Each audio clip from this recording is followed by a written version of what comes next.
Good afternoon বন্ধুরা।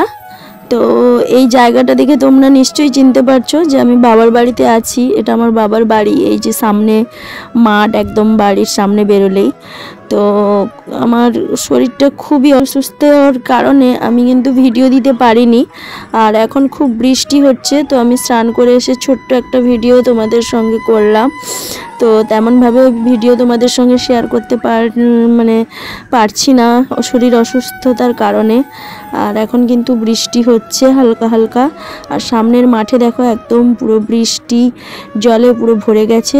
আর চাষের হালও হয়ে গেছে মাঠে ধান চাষের জন্য। আর আমাদের মুরগিগুলো দেখো বৃষ্টির কারণে কী রকমভাবে আছে, যদি ওদের কোনো অসুবিধা হচ্ছে না। আর আমি স্নান করে এসে দেখো সামনে বসেছি, আমাদের বারান্দার সামনে বসেছি। আর আমার বৌদি ঠাকুরকে ফুল দিচ্ছে, তাই আমি বসে আছি আর এই বৃষ্টি পড়া দেখছি। আর সামনের মাঠের দৃশ্যটা দেখো তোমাদের সঙ্গে একটু শেয়ার করলাম। এইখানকার যে সৌন্দর্য সত্যি তুলনা হয় না। এই সামনে বসে থাকলে ফাঁকা মাঠ, এবং এখন আরও ভালো লাগছে যেহেতু নদীর মতো যেন জল যাচ্ছে সামনের মাঠে। আর এই গাছের লঙ্কাগুলো দেখো তুলে এনেছি। লঙ্কা গাছটা মারা গেছে, এত লঙ্কা হয়েছিল, লঙ্কা গাছটা জল চাপে মারা গেছে। আর আমার যেহেতু শরীর অসুস্থ, তাই দেখো আমার জন্য আঝালা একটা মাছ দিয়ে সেদ্ধ তরকারি হয়েছে। আর এদিকে বাড়ির সবার জন্য হয়েছে বেগুন, আলু, বড়ি আর মাছ দিয়ে ঝোল, ঝাল মতো।